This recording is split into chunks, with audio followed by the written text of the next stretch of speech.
The principle behind SQL injection is remarkably simple. When an application takes user data as an input, there's an opportunity for a malicious user to enter carefully crafted data that causes the input to be interpreted as part of a SQL query instead of data. Today I would like to show you why SQL injection continues to be an imminent danger to Dominion enterprises. To be more pointed, I would like to prove to you why stopping SQL injection is an obligation that we have as IT professionals. It's not a problem of the past. It's a problem that continues to plague the industry. It's not going away anytime soon.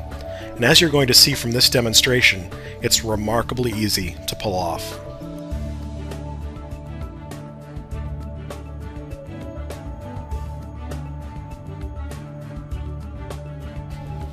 So as to offend as few people as possible, I've decided that our target will be DominionEnterprises.com. Entering this as a dork search along with the extension ASP yields us no pages, yet we do get pages with ASPX. CFM yields no results along with JSP, but when we search for PHP, we find content there as well. DominionEnterprises.com employs PHP and ASPX. This is probably a good time to give my disclaimer. In no way was the Dominion website hacked or hurt during these tests. A stunt double was used and the site was copied to a different server and tampered with there to give it a vulnerability. Back to Google, where we have discovered the existence of PHP files. We're going to dig in a bit further here by clicking into Dominion Enterprises.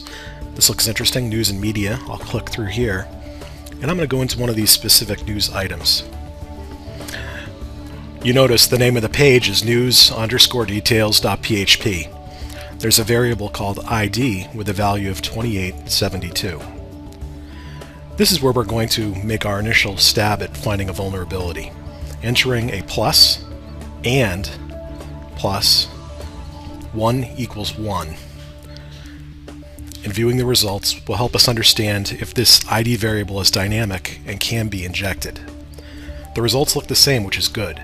Now we want to change the statement to 1 equals 2, which isn't true and should cause the database to return no data. It looks like we may have a vulnerability here. When it comes to SQL injection attacks, it makes a lot of sense to have as many tools as possible at your disposal. The reason is that some tools are better than others at exploiting certain databases and database versions. Today we're going to use a tool called SQL Map. It's open source, it's one of my favorite SQL injection tools, and it automates the process of detecting and exploiting SQL injection flaws. I'm working on a Windows 7 box with active state Python, and from the command line I've just executed my first SQL Map command, -u followed by the URL in parentheses, ending with ID equals 2872. Here I have instructed SQL Map to go out and test the URL to see if it is tamperable. It's reporting back that the get parameter ID is dynamic, is tamperable, and that we're working against a MySQL database of version greater than 5.0. There are a number of SQL injection techniques ranging from blind injection to stacked injection, time-based techniques, union techniques. SQL Map does all of them and it defaults to the blind technique first. Next, we're going to try to find out who the current database user is by adding this parameter onto the end of our command. Looks like we have found the root user. There are a lot of different ways to go from here. We could focus a lot of time on enumerating the other database users, their passwords, their privileges, all the tables, columns, and all the information in the entire database. But I'd rather go for the gold. I'd rather go for sensitive data that I can take out of this database and sell. So first I'm going to go for a list of all the databases on this server and then drill in from there. The SQL injection attack continues to work as I begin to see a list of databases enumerated. Notice ACART, credit card transactions, ask for HR, etc. I've decided to focus on the ACART credit card transactions database. So I've modified my SQL Map command to tell it to dig into that one database and give me all its tables. Here we go with ACART orders, ACART sessions, and ACART wish lists. Let's take a look at our scorecard for a second. We fingerprinted the database server. enumerated its databases, targeted a credit card database, and enumerated its tables. Now we're going to target a table, and we are only about 6 minutes into this presentation. One table stands out to me, and that's A-card orders. This is the table that I'm going to dig into and try to enumerate its fields and eventually its data. By telling SQL Map to focus on one particular database and one particular table, we now get very close to enumerating the data. As you can see, we're already starting to see field types come back along with their names. Home phone, email, wife's name, credit card type, credit card number, credit card expiration date, and credit card CVV. In the matter of gaining access to the data, there's only one thing left to do: dump it right out of the database. There's 3 records within A-card orders. You're going to see MasterCard data, first name, last name, address, an order for a nickel-plated surfboard, a second record using a Visa card, the number, the expiration date, the order item, 2 Red Sox tickets, and a third entry, another MasterCard, and the last record drops down to our local hard drive. Picture the headache that would be involved if your data was stolen this easily. Think of the government agencies that would need to be notified, your customers, the expense and the heartache that your business would experience because of such an easy attack. Now think back to about 7 minutes ago when we found that tamperable URL. Do you remember that? ID equals 2872. We appended a plus sign and plus 1 equals 1, and then 1 equals 2. What was it that made that variable vulnerable to such an easy SQL injection attack that resulted in us stealing credit card data? Notice line 4 of the PHP file. Result equals MySQL query. Select everything from table news articles where ID equals get ID.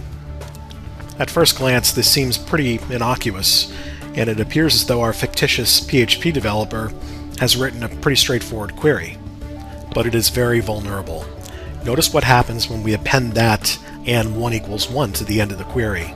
The query itself changes. Now, MySQL is given 2 conditions. Give us a row if ID equals 2872 and if 1 equals 1. If MySQL returns the row, this is a strong signal that there may be a SQL injection vulnerability on this page. Now, let's get more conclusive. Appending and 1 equals 2 to the query should cause some interesting behavior. Essentially, we are telling MySQL to give us a row if ID equals 2872 and if 1 equals 2. Since 1 will never equal 2, the database will not return us our news item. The page will change, and we've officially tagged our first vulnerability. You know, we could talk about remediation for MySQL injection vulnerabilities for hours. It's a topic unto itself, outside of the scope of what we're discussing today. But suffice to say, 2 things were missing from this ID variable. It wasn't wrapped in single quotation marks, and it wasn't protected using the MySQL/PHP function MySQL real escape string. Now, where do we go from here? As we approach 2011, we can reflect for just a moment on the great work that many of our businesses have done to lock down their IT security. We have closed some windows and doors, but it's still painfully clear that we need to develop a bit more paranoia. There are still some garage doors that are open, along with a number of side doors and windows. All of us have the responsibility, the obligation, as IT professionals, to execute on this, to tell our management how important security is. Dominion has placed much priority on security and is executing on a number of programs to provide you specific assistance. We are proactively hacking our own IT assets now to assess their level of lockdown. We are assessing the defensive countermeasures that our businesses are taking. We have been performing IT audits for 2 years. After performing offensive penetration testing methods within the DDS division under the direction of Jim Bagley, We are now starting to perform these same tests across Dominion enterprises with Eric Kleintop. Much hard work has been poured into the soon-to-be-published Web Application Security Guideline. You can look forward to the very specific, real-world guidance that this document will provide you and your business. Thank you for your attention to this presentation and to the topic of security as it pertains to our company. We can put an end to SQL injection vulnerabilities and other security issues if you, as a responsible member of your IT organization, take this very seriously. Finally, here's a quote that I think all of us could live with.